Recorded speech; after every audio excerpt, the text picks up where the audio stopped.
Bismillahirrahmanirrahim. Assalamualaikum warahmatullahi wabarakatuh.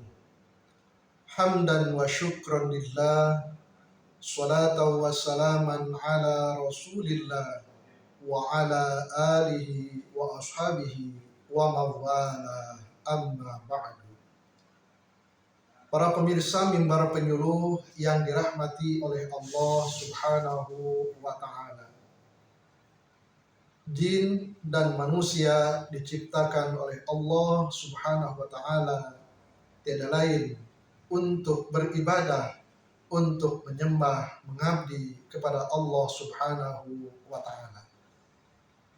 Tetapi dalam kenyataannya, banyak di antara manusia khususnya lupa dan lalai, tidak melaksanakan tugasnya, tidak melaksanakan tujuan diciptakan oleh Allah adalah untuk menyembah dan beribadah kepadanya.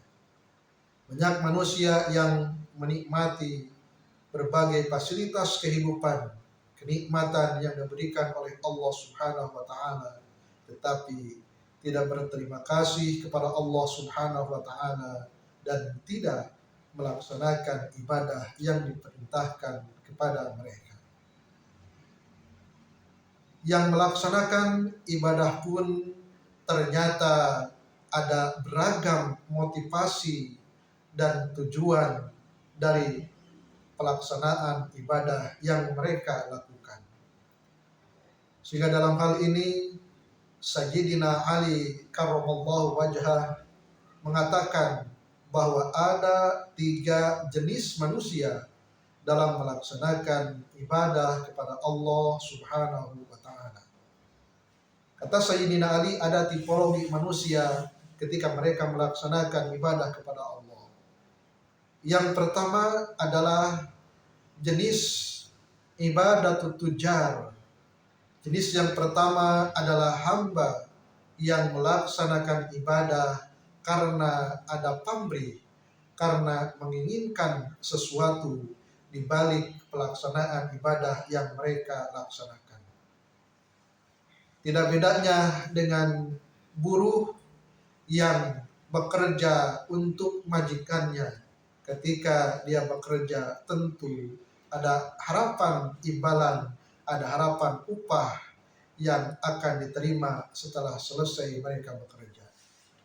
Maka golongan ibadah tujar, golongan orang-orang yang melaksanakan ibadahnya dengan jenis tujar ini, tipologi pedagang ini adalah mereka orang-orang yang melaksanakan ibadah kepada Allah, orang yang melaksanakan amalan-amalan karena ada sesuatu yang diharapkan.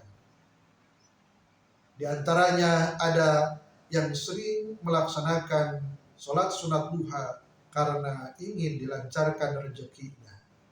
Ada orang yang mengamalkan wirid-wirid tertentu karena ingin dilancarkan usahanya, ingin naik pangkat atau keinginan-keinginan yang lainnya.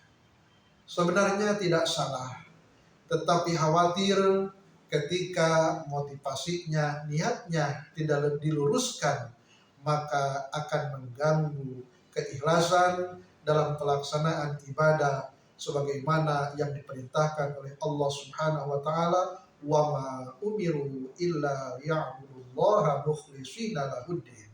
Dan tidaklah mereka diperintah untuk menyembahku, kata Allah, kecuali memurnikan niat, memurnikan motivasi dalam melaksanakan ibadah. Yang kedua, kata Sayyidina Ali, tipologi manusia dalam ibadah adalah ada jenis ibadatul abid, orang yang melaksanakan ibadahnya karena takut disiksa, karena takut dimasukkan ke dalam neraka dan ingin mengharapkan surganya Allah Subhanahu wa ta'ala. Jenis ibadah yang kedua ini banyak yang melakukan, mungkin termasuk kita. Terkadang dalam melaksanakan ibadah karena kita merasa takut Allah murka, takut disiksa oleh Allah Subhanahu wa taala, takut dimasukkan ke dalam neraka Allah Subhanahu wa taala. Dan yang ketiga, tipologi manusia dalam beribadah kepada Allah adalah ibadatul arifin, orang yang melaksanakan ibadah karena rasa syukurnya kepada Allah Subhanahu wa taala. Dan itulah yang dipraktekkan oleh baginda kita Kanjeng Nabi Muhammad Sallallahu Alaihi Wasallam ketika beliau ditanya oleh para sahabat, mengapa engkau wahai Rasulullah, engkau adalah sosok yang sudah diampuni dosa-dosanya oleh Allah, engkau adalah sosok manusia yang mulia yang dijanjikan surga oleh Allah, tetapi kenapa engkau beribadahnya berlebihan melebihi ibadah yang kami lakukan? Maka Rasulullah Shallallahu Alaihi Wasallam menjawab, afala uhibbu an akuna abdan syakuro. Apakah aku tidak ingin menjadi orang yang pandai bersyukur kepada Allah Subhanahu wa taala. Para hadirin pemirsa mimbar penyuluh yang dirahmati oleh Allah Subhanahu wa taala, itulah tiga tipologi manusia dalam melaksanakan ibadah kepada Allah Subhanahu wa taala. Kita termasuk ke dalam golongan yang mana? Hanya kita yang tahu, dan tentunya Allah Subhanahu wa taala lebih mengetahui kondisi pribadi kita masing-masing. Semoga Allah Subhanahu wa taala membimbing kita, memberikan kekuatan kepada kita agar dalam melaksanakan ibadah benar-benar mencari keridhaan Allah, benar-benar sebagai bukti rasa syukur kita kepada Allah Subhanahu wa taala. Semoga bermanfaat. Wassalamualaikum warahmatullahi wabarakatuh.